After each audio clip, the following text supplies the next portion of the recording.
Hi friends, എല്ലാവർക്കും നമസ്കാരം. ഇന്ന് ചിക്കൻ ഫ്രൈഡ് റൈസിൻ്റെ റെസിപ്പി ആയിട്ടാണ് വന്നിട്ടുള്ളത്.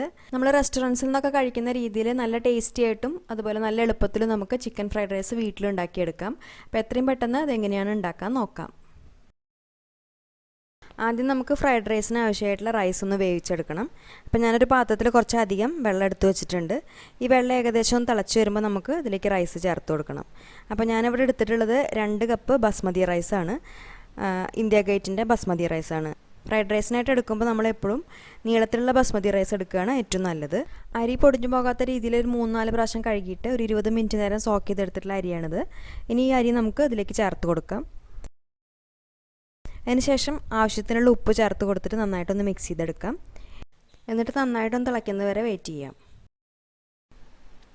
ഇപ്പോൾ ഇത് നന്നായിട്ട് തിളച്ച് വന്നിട്ടുണ്ട്. ഇനി നമുക്ക് ഫ്ലെയിം ഒന്ന് കുറച്ച് വെച്ചതിന് ശേഷം ഇതൊന്ന് വേവിച്ചെടുക്കാം. സോക്ക് ചെയ്തെടുത്തിട്ടുള്ള അരി ആയതുകൊണ്ട് ഒരു 10 മിനിറ്റിൻ്റെ ഉള്ളിലൊക്കെ അരി നമുക്ക് വേവിച്ചെടുക്കാൻ പറ്റും. ഫ്രൈഡ് റൈസിനായിട്ടുള്ള അരി വേവിച്ചെടുക്കുമ്പോൾ അധികം വേവ് കൂടി പോവാതെ ശ്രദ്ധിക്കണം. അരി ഏകദേശം ഒരു 90% വെന്ത് കഴിഞ്ഞാൽ നമുക്ക് ഈ വെള്ളത്തിൽ നിന്ന് ഇത് ഊറ്റിയെടുക്കണം. ഇപ്പോൾ റൈസ് ഏകദേശം വെന്ത് വന്നിട്ടുണ്ട്. ഇനി നമുക്കത് വെള്ളത്തിൽ നിന്ന് ഊറ്റിയെടുക്കാം. അതിനുശേഷം തണുക്കാനായിട്ട് മാറ്റി വയ്ക്കാം. ഫ്രൈഡ് റൈസിനായിട്ട് എടുക്കുന്ന റൈസ് എപ്പോഴും നന്നായിട്ട് ചൂടാറിയതിന് ശേഷമാണ് എടുക്കാവൂ. പിന്നെ ഇനി നമുക്ക് സമയം ഉണ്ടെന്നുണ്ടെങ്കിൽ അരി തണുത്തതിന് ശേഷം കുറച്ച് നേരം ഫ്രിഡ്ജിൽ വെച്ചിട്ട് എടുക്കാം. എന്നിട്ട് ഫ്രൈഡ് റൈസ് ഉണ്ടാക്കുമ്പോൾ നല്ല പെർഫെക്റ്റ് ആയിട്ട് തന്നെ റൈസ് നമുക്ക് കിട്ടും. ഞാനിപ്പോൾ നന്നായിട്ട് തണുത്തതിന് ശേഷം കുറച്ച് നേരം ഫ്രിഡ്ജിൽ വെക്കുന്നുണ്ട്. അതിന് ശേഷമാണ് ഇത് ഉണ്ടാക്കാനായിട്ട് എടുക്കുന്നുള്ളൂ. ഇനി അടുത്തായിട്ട് നമുക്ക് ഫ്രൈഡ് റൈസിൽ ചേർക്കാനുള്ള ചിക്കൻ ഒന്ന് മാരിനേറ്റ് ചെയ്തെടുത്തതിന് ശേഷം ഒന്ന് ഫ്രൈ ചെയ്യണം. അപ്പോൾ അതിന് വേണ്ടിയിട്ട് ഇപ്പോൾ ഞാനിവിടെ ഏകദേശം ഒരു 3/4 കപ്പ് ചിക്കനാണ് എടുത്തിട്ടുള്ളത്. അതായത് 250 ml കപ്പിൽ ഒരു 3/4 കപ്പോളം ചിക്കൻ പീസസ് എടുത്തിട്ടുണ്ട്. ചിക്കൻ്റെ ബോൺലെസ് പീസാണ് നമുക്ക് ഇതിനായിട്ട് വേണ്ടത്. അപ്പോൾ അത് നന്നായിട്ട് കഴുകിയതിന് ശേഷം ഇതുപോലെ ചെറിയ പീസസ് ആക്കിയിട്ട് കട്ട് ചെയ്തെടുത്തിട്ടുണ്ട്. ഇനി ഈ ചിക്കൻ ഒന്ന് മാരിനേറ്റ് ചെയ്തെടുക്കണം. അപ്പോൾ അതിന് വേണ്ടി നമുക്ക് ആദ്യം ഒരു 1/2 ടീസ്പൂൺ കുരുമുളക് പൊടി ചേർത്ത് കൊടുക്കാം. പിന്നെ കുറച്ച് ഉപ്പ് ചേർത്ത് കൊടുക്കാം. ഉപ്പ് ചേർക്കുമ്പോൾ നമ്മൾ ശ്രദ്ധിക്കണം. കാരണം എന്താണെന്ന് വെച്ചാൽ നമ്മളിതിൽ സോയാ സോസും ചേർക്കുന്നുണ്ട്. അപ്പോൾ സോസിൽ അത്യാവശ്യം ഉപ്പുണ്ടാവും. അപ്പോൾ അതിനനുസരിച്ച് നോക്കിയിട്ട് വേണം ചേർക്കാനായിട്ട്. അതിനുശേഷം നമുക്ക് സോയാ സോസ് ചേർത്ത് കൊടുക്കാം. അപ്പോൾ സോയാ സോസ് ഞാനിവിടെ 1/2 ടീസ്പൂണാണ് ചേർക്കുന്നത്. ഇനി നമുക്കിതെല്ലാം കൂടി നന്നായിട്ടൊന്ന് മിക്സ് ചെയ്തെടുക്കാം. അതിനുശേഷം ഒന്ന് ഫ്രൈ ചെയ്തെടുക്കണം. അപ്പോൾ ഞാനൊരു പാൻ അടുപ്പത്ത് വെച്ചിട്ടുണ്ട്. ഈ ഫ്രൈഡ് റൈസിൽ നമ്മൾ ചിക്കൻ്റെ കൂട്ടത്തിൽ മുട്ടയും ചേർക്കുന്നുണ്ട്. അപ്പോൾ മുട്ട ആദ്യം നമുക്കൊന്ന് സ്ക്രാമ്പിൾ ചെയ്തെടുക്കണം. അപ്പോൾ അതിന് വേണ്ടി ഒരു ടീസ്പൂൺ എണ്ണ ഒഴിച്ചു കൊടുക്കാം. എണ്ണ എന്ന് പറയുമ്പോൾ ഞാനിവിടെ സൺഫ്ലവർ ഓയിലാണ് എടുത്തിട്ടുള്ളത്. എണ്ണ നന്നായിട്ട് ചൂടായി വരുമ്പോൾ നമുക്ക് 2 മുട്ട നന്നായിട്ട് ബീറ്റ് ചെയ്തെടുത്തിട്ടുള്ളത് ചേർത്ത് കൊടുക്കാം. കുറച്ച് ഉപ്പ് ചേർത്തിട്ടാണ് ഞാനിത് അടിച്ചെടുത്തിട്ടുള്ളത്. അത് ചേർത്ത് കൊടുക്കാം. എന്നിട്ട് ഈ മുട്ട നന്നായിട്ടൊന്ന് സെറ്റായി വരുമ്പോൾ അതൊന്ന് സ്ക്രാമ്പിൾ ചെയ്തെടുക്കാം. ഒരു മീഡിയം ഫ്ലെയിമിലിട്ടിട്ട് ചെയ്താൽ മതി. ഇപ്പം മുട്ട ഏകദേശം റെഡിയായി വന്നിട്ടുണ്ട്. ഇനി നമുക്കത് മാറ്റാം. അതിനുശേഷം സെയിം പാനിൽ തന്നെ നമുക്ക് ഒരു ടേബിൾ സ്പൂൺ എണ്ണ കൂടി ഒഴിച്ചു കൊടുക്കാം. എന്നിട്ട് മാരിനേറ്റ് ചെയ്ത് വെച്ചിട്ടുള്ള ചിക്കനും ചേർത്ത് കൊടുത്തിട്ട് ഇതൊന്ന് ഫ്രൈ ചെയ്തെടുക്കണം. ഈ ചിക്കൻ ഒരു മീഡിയം ഫ്ലെയിമിലിട്ടിട്ട് ഫ്രൈ ചെയ്തെടുക്കുക. പെട്ടെന്ന് തന്നെ ഇത് ഫ്രൈ ആയി കിട്ടും. ചെറിയ പീസസ് ആയിട്ടാണല്ലോ നമ്മൾ കട്ട് ചെയ്തിട്ടുള്ളത്. അതുപോലെ തന്നെ ഇത് ബോൺലെസ് പീസുമാണ്. അപ്പോൾ പെട്ടെന്ന് തന്നെ അത് ഫ്രൈ ആയി കിട്ടും. ഇപ്പോൾ ചിക്കൻ നന്നായിട്ട് ഫ്രൈ ആയി വന്നിട്ടുണ്ട്. ഇനി നമുക്ക് ചിക്കനും പാനിൽ നിന്ന് മാറ്റാം.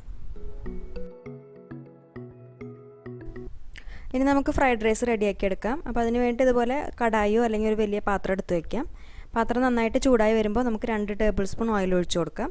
ഓയിലെന്ന് പറഞ്ഞാൽ ഞാനിവിടെ വെജിറ്റബിൾ ഓയിലാണ് എടുത്തിട്ടുള്ളത്. ഫ്രൈഡ് റൈസ് ഉണ്ടാക്കാൻ വേണ്ടിയിട്ട് നമുക്ക് ഒന്നിക്ക് നല്ലെണ്ണ ഉപയോഗിക്കാം, അല്ലെങ്കിൽ വെജിറ്റബിൾ ഓയിലാണ് എടുക്കുക.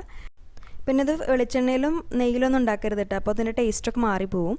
ഇനി എണ്ണ നന്നായിട്ട് ചൂടായി വരുമ്പോൾ നമുക്കതിലേക്ക് ചെറുതായി അരിഞ്ഞു വെച്ചിട്ടുള്ള 1.5 ടേബിൾ സ്പൂൺ വെളുത്തുള്ളി ചേർത്ത് കൊടുക്കാം. എന്നിട്ട് ഹൈ ഫ്ലെയിമിലിട്ടിട്ട് നന്നായിട്ടൊന്ന് സോട്ട് ചെയ്തെടുക്കാം. വെളുത്തുള്ളിയുടെ കളറൊന്നും മാറേണ്ട ആവശ്യമില്ല. ജസ്റ്റ് നന്നായിട്ടൊന്ന് വഴറ്റിയെടുത്താൽ മതി. അതിനുശേഷം നമുക്ക് ചെറിയ സവാള ചെറുതായി അരിഞ്ഞത് ചേർത്ത് കൊടുക്കാം.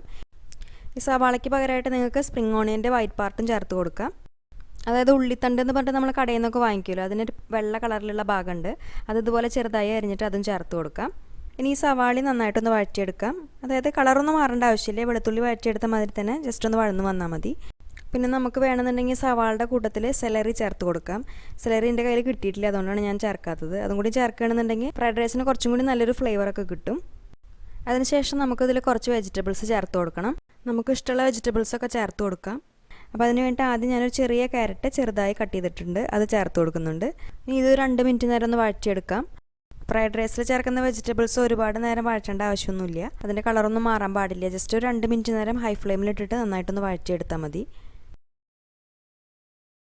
അതിനുശേഷം ഒരു മീഡിയം സൈസുള്ള ക്യാപ്സിക്കത്തിൻ്റെ പകുതി ഭാഗം ചെറുതായി അരിഞ്ഞത് ചേർത്ത് കൊടുക്കാം. അതിനുശേഷം ഒരു 3-4 ടേബിൾ സ്പൂൺ ചെറുതായി അരിഞ്ഞിട്ടുള്ള സ്പ്രിംഗ് ഓണിയനും ചേർത്ത് കൊടുക്കാം.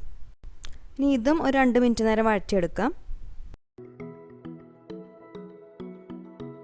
അതിനുശേഷം നമുക്ക് 1 ടീസ്പൂൺ കുരുമുളക് പൊടി ചേർത്ത് കൊടുക്കാം. കുരുമുളക് പൊടി ഞാനിപ്പോൾ ബ്ലാക്ക് പെപ്പർ പൗഡറാണ് ചേർക്കുന്നത്. വൈറ്റ് പെപ്പർ പൗഡർ ഉണ്ടെങ്കിൽ അത് ചേർത്ത് കൊടുക്കുകയാണ് ഏറ്റവും നല്ലത്. പിന്നെ ഒരു 1 മുതൽ 1.5 ടേബിൾ സ്പൂൺ വരെ സോയാ സോസ് ചേർത്ത് കൊടുക്കാം. ഞാനിപ്പോൾ എടുത്തിട്ടുള്ളത് ഡാർക്ക് സോയാ സോസാണ്. അപ്പോൾ ലൈറ്റായിട്ട് കിട്ടണമെന്നുണ്ടെങ്കിൽ അത് ചേർത്ത് കൊടുക്കുകയാണ് നല്ലത്. അങ്ങനെയാണെങ്കിൽ നമ്മൾ റൈസ് ചേർത്ത് മിക്സ് ചെയ്യുന്ന സമയത്ത് റൈസിൻ്റെ കളർ മാറാതെ നല്ല കറക്റ്റായിട്ട് തന്നെ കിട്ടും. പിന്നെ ഒരു 1.5 ടേബിൾ സ്പൂൺ ചില്ലി സോസും ചേർത്ത് കൊടുക്കാം. ചില്ലി സോസിന് പകരമായിട്ട് നിങ്ങളുടെ കയ്യിൽ ചില്ലി ഗാർലിക് സോസ് ആണെന്നുണ്ടെങ്കിൽ അതും ചേർത്ത് കൊടുക്കാം. പിന്നെ ഇനി നിങ്ങൾക്ക് വേണമെന്നുണ്ടെങ്കിൽ ഇതിൻ്റെ കൂട്ടത്തിൽ 1 ടീസ്പൂൺ വിനീഗറും കൂടി ചേർത്ത് കൊടുക്കാം. ഇനി ഇതെല്ലാം കൂടി നന്നായിട്ടൊന്ന് മിക്സ് ചെയ്തെടുക്കാം.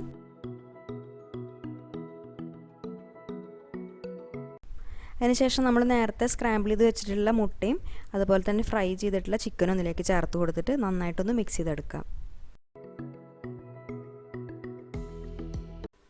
ഇനി അടുത്തായിട്ട് നമുക്ക് നേരത്തെ തണുത്തതിന് ശേഷം ഫ്രിഡ്ജിൽ വെച്ചിട്ടുണ്ടായിരുന്ന റൈസ് ഇതിൽ ചേർത്ത് കൊടുക്കാം.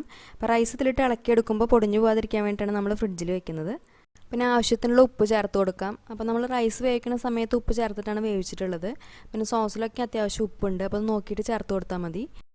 ഇനി ഇതെല്ലാം കൂടിയിട്ട് നന്നായിട്ടൊന്ന് മിക്സ് ചെയ്തെടുക്കാം.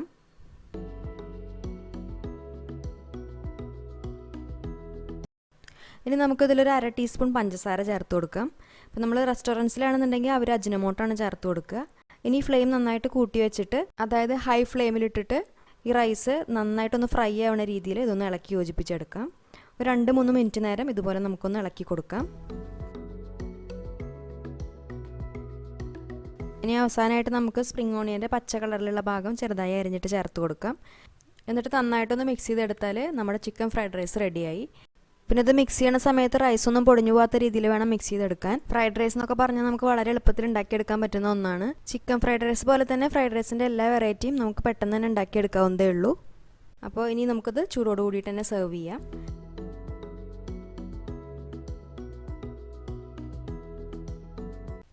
അപ്പോൾ ഈ റെസിപ്പി ഇഷ്ടപ്പെട്ട ഉണ്ടാക്കി നോക്കുന്ന സമയത്ത് അഭിപ്രായം അറിയിക്കൂ. പിന്നെ ഈ വീഡിയോ ഇഷ്ടപ്പെടുകയാണെങ്കിൽ ലൈക്ക് ചെയ്യാനും ഷെയർ ചെയ്യാനും മറക്കരുത്. അതുപോലെ ഈ ചാനൽ ഇതുവരെ സബ്സ്ക്രൈബ് ചെയ്യാത്തവർ ആരെങ്കിലും ഉണ്ടെങ്കിൽ ഒന്ന് സബ്സ്ക്രൈബ് ചെയ്തോളൂ. സബ്സ്ക്രൈബ് ചെയ്യുമ്പോൾ പുതിയ വീഡിയോസിൻ്റെ നോട്ടിഫിക്കേഷൻ കിട്ടാനായിട്ട് സബ്സ്ക്രൈബ് ബട്ടൻ്റെ അടുത്തുള്ള ബെല്ലൈക്കൺ കൂടി ഒന്ന് ക്ലിക്ക് ചെയ്തോളൂ. അപ്പോൾ ഇനി നല്ലൊരു റെസിപ്പിയായിട്ട് വീണ്ടും കാണാം. താങ്ക്